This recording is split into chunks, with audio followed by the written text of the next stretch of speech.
Hello student, आपका चल रहा था चैप्टर नंबर 4 विद्युत धारिता, जिसमें परावैद्युत जो पदार्थ होता है उनके बारे में मैंने आपको बताया कि जो परावैद्युत पदार्थ होते हैं, ठीक है, उनके बारे में आपको बताया कि वे पदार्थ जो सामान्यतः विद्युत रोधी होते हैं, इंसुलेटर की तरह वर्क करते हैं, लेकिन जब उन्हें बाह्य विद्युत क्षेत्र में रखा जाता है तो उनमें क्या होता है, विद्युत प्रवाह को दर्शाने लगते हैं। ठीक है, वो पदार्थ क्या कहलाते हैं, आपके परावैद्युत पदार्थ कहलाते हैं।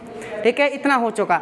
परावैद्युत जो पदार्थ होते हैं वो आपके दो प्रकार के होते हैं। एक होता है आपका ध्रुवीय परावैद्युत पदार्थ, एक होता है अध्रुवीय, जिनमें द्विध्रुव आघूर्ण पाया जाता है।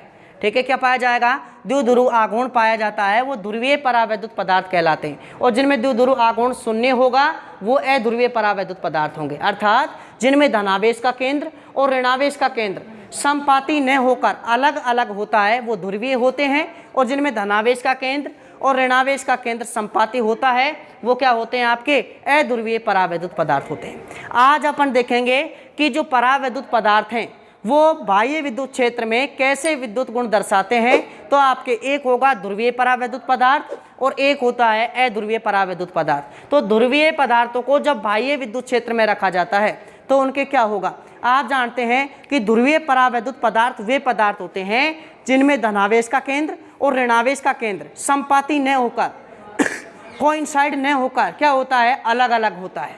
ठीक है, और उनमें द्विध्रुव आघूर्ण पाया जाता है, प्रत्येक अणु में द्विध्रुव आघूर्ण पाया जाएगा। देखिए, और मैंने बताया कि जब बाह्य विद्युत क्षेत्र की अनुपस्थिति होती है तो पदार्थ में जो अणु होते हैं वो अनियमित रूप से क्या करते रहते हैं, गति करते रहते हैं, क्योंकि आपस में टकराते हैं तो टेम्परेचर बढ़ेगा, उसे कहते हैं अपन उष्मीय विक्षोभ। क्या कहते हैं, उष्मीय विक्षोभ, यानी उष्मा के कारण जो डिस्टर्बेंस आता है, तो अणु अनियमित रूप से गति करते रहते हैं। ठीक है, और ध्रुवीय है तो यानी धनावेश का केंद्र और ऋणावेश का केंद्र समपाती नहीं होगा।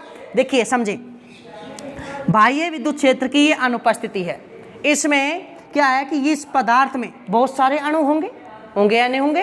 ठीक है, अब इसमें प्रत्येक अणु का द्विध्रुव आघूर्ण होता है, ये आपका पॉजिटिव, ये क्या है इसका नेगेटिव, समपाती नहीं है, तो यानी ये क्या है, ध्रुवीय अणु है, तो इसका क्या होगा, विद्युत द्विध्रुव आघूर्ण होगा।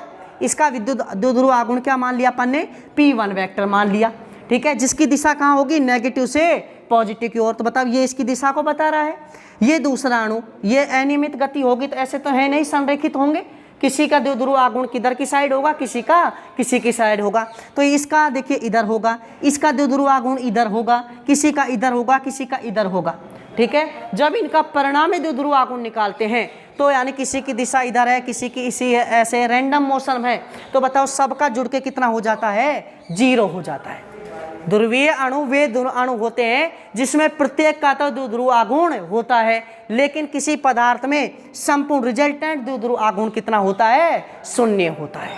ठीक है, क्यों होता है, क्योंकि इसकी डायरेक्शन इधर है, इसकी डायरेक्शन इधर है, इसकी डायरेक्शन इधर है, किसी की इधर होगी, तो परिणामी लगभग कितना होता है, 0 होता है।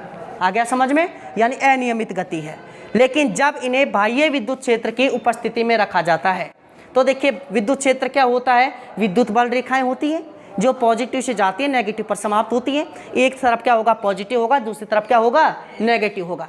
तो देखिए इसके अंदर अपना क्या है, विद्युत यानी ध्रुवीय अणु रखे हुए हैं, ये ध्रुवीय अणु है, ये ध्रुवीय अणु। ठीक है, तो लेकिन फर्क क्या था कि बाह्य विद्युत क्षेत्र की अनुपस्थिति में ये अनियमित गति कर रहे थे।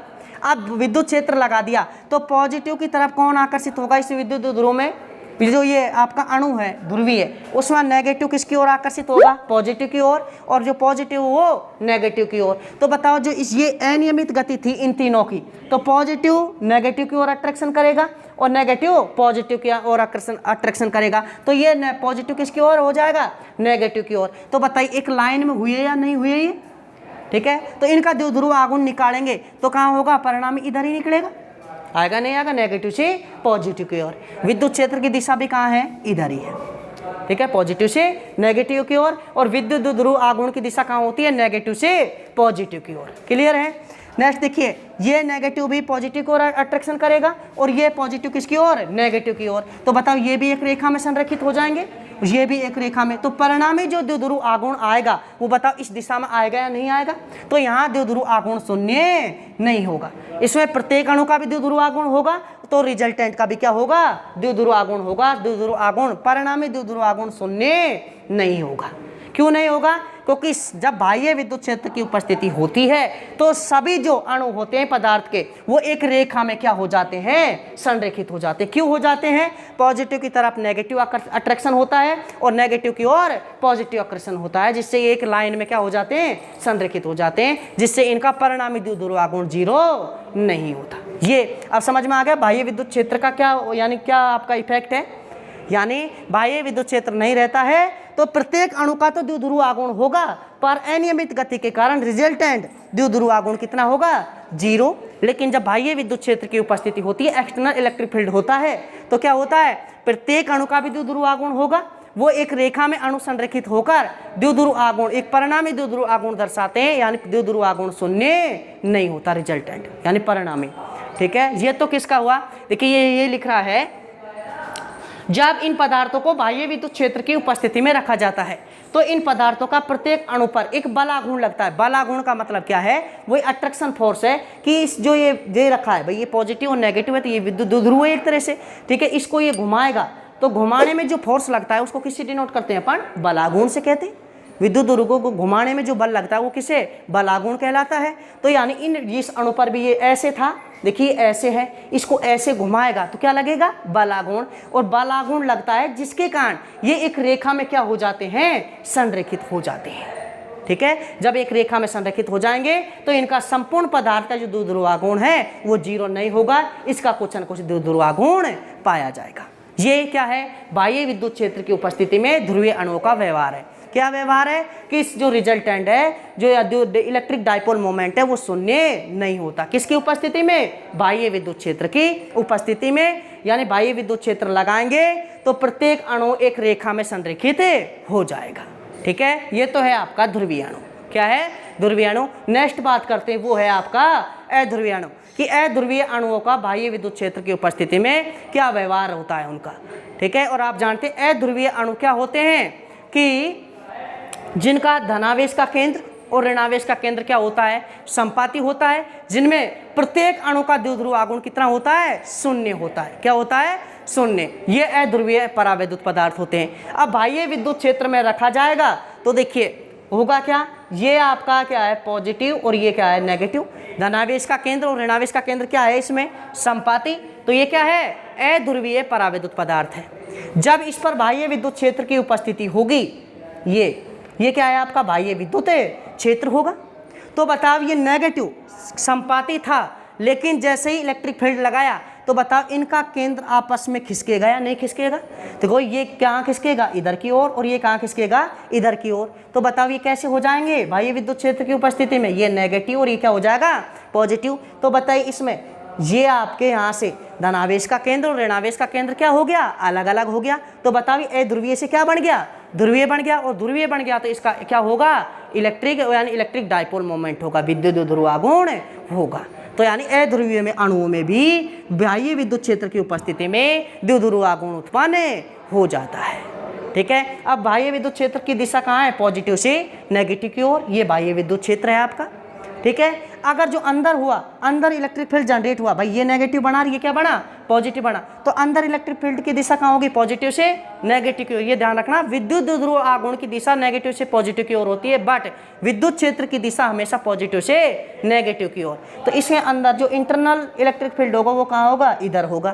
तो बताओ दोनों यहाँ डायरेक्शन क्या है? दोनों की अपोजिट है। तो यानी परिणामी कितना आएगा? ई माइनस क्या आएगा? ई आई हो जाएगा परिणामी विद्युत क्षेत्र। ये है। ठीक है, तो नेक्स्ट देखिए आपका अध्रुवीय परावैद्युत पदार्थों का बाह्य विद्युत क्षेत्र की उपस्थिति में व्यवहार। देखिए नेक्स्ट देखते हैं अपन, जो परावैद्युत पदार्थ होते हैं उसमें अध्रुवीय पदार्थों का व्यवहार बाह्य विद्युत क्षेत्र की उपस्थिति में कैसा होता है। अध्रुवीय परावैद्युत पदार्थ वे पदार्थ होते हैं जिनमें धनावेश का केंद्र और ऋणावेश का केंद्र क्या होता है? संपाती होता है, जिनमें विद्युत द्विध्रुव आघूर्ण क्या होता है? शून्य होता है। क्या होता है? शून्य होता है। तो देखिए बाह्य विद्युत क्षेत्र की अनुपस्थिति में अध्रुवीय परावैद्युत पदार्थ के अणु विद्युत द्विध्रुव की भांति व्यवहार नहीं करते, क्योंकि उसमें धनावेश का केंद्र और ऋणावेश का केंद्र जब संपाती है तो क्या है, बीच की डिस्टेंस नहीं है। जब बीच की डिस्टेंस 0 है तो विद्युत द्विध्रुव आघूर्ण क्या होता है, आवेश इंटू बीच की दूरी। बीच की दूरी 0 हो गई तो विद्युत द्विध्रुव आघूर्ण कितना होगा, 0 होगा। ये है आपके अध्रुवीय परावैद्युत पदार्थ, ठीक है, जिनमें पी वेक्टर का मान कितना होता है, 0 होता है। लेकिन जब इन्हें बाह्य विद्युत क्षेत्र की उपस्थिति में रखा जाता है तो देखिए जो धनावेश का केंद्र और ऋणावेश का केंद्र है उनमें जब देखिए धनावेश है वो नेगेटिव की तरफ क्या करेगा, अट्रैक्शन करके उसकी ओर खिसकने का प्रयास करेगा, और ये जो नेगेटिव है वो पॉजिटिव की ओर खिसकेगा। तो खिसकेगा तो पॉजिटिव जो है आपका सेंटर ऑफ पॉजिटिव चार्ज है और सेंटर ऑफ नेगेटिव चार्ज, उनके बीच में डिस्टेंस आ जाएगी, और डिस्टेंस आ गई तो विद्युत द्विध्रुव आघूर्ण उत्पन्न हो गया। तो यहाँ देखिए ये संपाती था, इसमें अनुपस्थिति में ये नेगेटिव पॉजिटिव की तरफ और खिसका और पॉजिटिव नेगेटिव की ओर तरफ खिसका। तो इनका जो केंद्र होता है वो अलग अलग हो जाते हैं, किसकी उपस्थिति में, बाह्य विद्युत क्षेत्र की उपस्थिति में। जैसे ही केंद्र अलग अलग हुए तो विद्युत द्विध्रुव आघूर्ण उत्पन्न हो जाता है। तो बाह्य विद्युत क्षेत्र की उपस्थिति में अध्रुवीय परावैद्युत पदार्थों में का विद्युत द्विध्रुव आघूर्ण शून्य नहीं रहता, केवल कहाँ रहता है, बाह्य विद्युत क्षेत्र की अनुपस्थिति में। इसमें देखिए जो बाह्य विद्युत क्षेत्र है आपका उसकी दिशा कहाँ होती है, पॉजिटिव से नेगेटिव की ओर। तो इसको किससे दर्शा दिया, E0 से। किससे, E0, जिसकी डायरेक्शन कहाँ होगी, पॉजिटिव से कहाँ होगी, नेगेटिव होगी। देखिए नेगेटिव और पॉजिटिव, इसमें जैसे ही सेंटर अलग हुआ विद्युत द्विध्रुव आघूर्ण क्या होगा, इसमें उत्पन्न हो जाएगा, ठीक है। बाह्य विद्युत क्षेत्र की जो दिशा होगी वो पॉजिटिव से कहाँ होगी, नेगेटिव की ओर। अंदर क्या होगा, जैसे ही विद्युत द्विध्रुव क्या बन गया, विद्युत द्विध्रुव आघूर्ण उत्पन्न हो गया, तो इसमें अंदर जो इलेक्ट्रिक फील्ड जनरेट होगा, ठीक है, तो वो कहाँ होगा, पॉजिटिव से नेगेटिव की ओर। इसकी दिशा कहाँ होगी, पॉजिटिव से नेगेटिव की ओर। तो इसकी दिशा इधर है, ठीक है, पॉजिटिव से नेगेटिव की ओर, और इसकी दिशा कहाँ है, ऐसे। तो दोनों आपस में क्या है, अपोजिट हैं। तो रिजल्टेंट जो इलेक्ट्रिक फील्ड होगा वो क्या होगा, E0 माइनस EI होगा। ये क्या हो गया आपका, अध्रुवीय परावैद्युत पदार्थों का व्यवहार हो गया, किसमें, बाह्य विद्युत क्षेत्र की उपस्थिति में। कहने का मतलब प्रेरित द्विध्रुव आघूर्ण उत्पन्न हो जाता है, चाहे ध्रुवीय परावैद्युत हो चाहे अध्रुवीय हो। फाइनल रिजल्ट क्या आएगा कि प्रेरित द्विध्रुव आघूर्ण रिजल्टेंट होगा, परिणामी विद्युत द्विध्रुव आघूर्ण होगा दोनों में, ठीक है। नेक्स्ट आता है, देखिए इसमें ये लिख रहा है, जब अध्रुवीय परावैद्युत पदार्थों को बाह्य विद्युत क्षेत्र की उपस्थिति में रखा जाता है तो इन पदार्थों के अणु विद्युत द्विध्रुव की तरह व्यवहार करने लग जाते हैं, अर्थात इसमें विद्युत द्विध्रुव आघूर्ण उत्पन्न हो जाता है, ठीक है। नेक्स्ट देखिए परावैद्युत पदार्थों का ध्रुवण। तो देखिए यहाँ जो विद्युत द्विध्रुव आघूर्ण था वो कितना है, 0। यहाँ विद्युत द्विध्रुव आघूर्ण उत्पन्न हो गया यानी प्रेरित हो गया। तो जो ये घटना हुई, पहले विद्युत द्विध्रुव आघूर्ण 0 था, यहाँ प्रेरित द्विध्रुव आघूर्ण आ गया, तो इस घटना को ही क्या कहते हैं अपन, परावैद्युत पदार्थों का ध्रुवण कहते हैं। यानी बाह्य विद्युत क्षेत्र की उपस्थिति में परावैद्युत पदार्थों में विद्युत द्विध्रुव आघूर्ण प्रेरित होने की घटना को ही क्या कहते हैं, परावैद्युत पदार्थों का ध्रुवण कहते हैं। यानी विद्युत द्विध्रुव आघूर्ण क्या हो जाएगा, प्रेरित हो जाएगा, ठीक है। ध्रुवण सदिश क्या होता है कि अगर मान लीजिए जो द्विध्रुव आघूर्ण प्रेरित हुआ, अगर उसमें एकांक आयतन की बात कर लें, किसकी बात कर लें, एकांक आयतन की, तो एकांक आयतन में प्रेरित द्विध्रुव आघूर्ण को, एकांक आयतन में प्रेरित द्विध्रुव आघूर्ण को क्या कहते हैं, ध्रुवण सदिश कहते हैं। किसकी उपस्थिति में होगा ये सब, प्रेरित द्विध्रुव आघूर्ण हमेशा किसकी उपस्थिति में होता है, बाह्य विद्युत क्षेत्र की उपस्थिति में। तो बाह्य विद्युत क्षेत्र की उपस्थिति में परावैद्युत पदार्थों के एकांक आयतन में प्रेरित द्विध्रुव आघूर्ण को ही क्या कहते हैं, ध्रुवण सदिश कहते हैं। इसे स्मॉल p वेक्टर से दर्शाते हैं। ध्यान रखना, विद्युत द्विध्रुव आघूर्ण को कैपिटल P वेक्टर से दर्शाते हैं और ध्रुवण सदिश को स्मॉल p वेक्टर से दर्शाते हैं, ठीक है। तो देखिए प्रेरित द्विध्रुव आघूर्ण अपन क्या कर लिया आपने, आयतन, क्या कर लिया, आयतन। तो इसको क्या मान लिया, एकांक। तो एकांक आयतन में, और ये पूरा प्रेरित द्विध्रुव आघूर्ण किसमें होता है, बाह्य विद्युत क्षेत्र की उपस्थिति में। तो एकांक आयतन में बाह्य विद्युत क्षेत्र की उपस्थिति में प्रेरित द्विध्रुव आघूर्ण को ही क्या कहते हैं, ध्रुवण सदिश कहते हैं, ठीक है।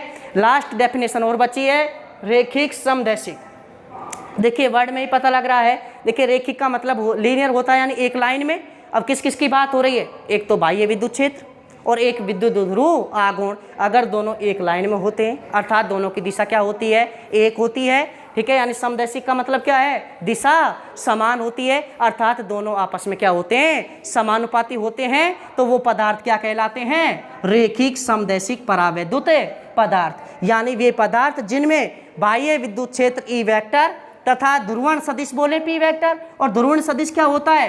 प्रेरित द्विध्रुव आघूर्ण एकांक आयतन में, तो है तो प्रेरित द्विध्रुव आघूर्ण ही, तो यानी या तो ध्रुवण सदिश बोले या प्रेरित द्विध्रुव आघूर्ण बोले, आपस में एक दूसरे के क्या होते हैं? समानुपाती होते हैं, अर्थात पी वेक्टर समानुपाती ई वेक्टर। तो ऐसे पदार्थ कौन से होंगे? आपके रेखिक समदैशिक पदार्थ होंगे। तो जब यानी नियता ये हटाया आपने, प्रोपोर्शनल हटाया, समानुपाती, तो क्या लगा दिया? नियतांक। तो ये इसे बोलते हैं काई ई। नियतांक का नाम क्या है? काई ई, जो क्या दर्शाता है कि उसमें कितनी ध्रुवता उत्पन्न हुई है। परावैद्युत पदार्थों में क्या है भाई? ध्रुवता आ रही है, द्विध्रुव आघूर्ण प्रेरित हो रहा है, तो उसका मतलब क्या है? ध्रुवता आ रही है। तो ये क्या है? काई ई ध्रुवता की माप है। क्या है? ध्रुवता की माप, कि कितना प्रेरित द्विध्रुव आघूर्ण उत्पन्न हो रहा है। ठीक है, ये इसका। और ये ध्यान रखना, विद्युत प्रवृत्ति के क्या है? विद्युत प्रवृत्ति की बात करें, इसे विद्युत प्रवृत्ति भी कहते हैं। ये एक विमाहीन राशि है। क्या है ये? विमाहीन, जबकि मात्रक होगा, जबकि ये क्या है? विमाहीन राशि। केवल किसको बताती है? ध्रुवता की माप को बताती है। तो ये था आपका बाह्य विद्युत क्षेत्र की उपस्थिति में ध्रुवीय पदार्थों का व्यवहार और अध्रुवीय पदार्थों का व्यवहार। और यह आपकी दो तीन डेफिनेशन है। ध्रुवण क्या होता है? प्रेरित द्विध्रुव आघूर्ण उत्पन्न होने की घटना। और अगर एकांक आयतन में होता है ध्रुवण सदिश। और रेखिक समदैशिक का मतलब है आपस में क्या है? दिशा समान, ई वेक्टर की और पी वेक्टर की, अर्थात दोनों क्या हैं? समानुपाती है। वो नियतांक आता है, उसे काई ई बोलते हैं, विद्युत प्रवृत्ति कहते हैं, विमाहीन राशि है। और ये क्या है? ध्रुवता की माप है कि उसमें कितना विद्युत द्विध्रुव आघूर्ण उत्पन्न हुआ है। नेक्स्ट टॉपिक रहेगा, वहां से चैप्टर की शुरुआत होगी, विद्युत धारिता। तो कल से इस विद्युत धारिता के बारे में अपन पढ़ेंगे। धन्यवाद।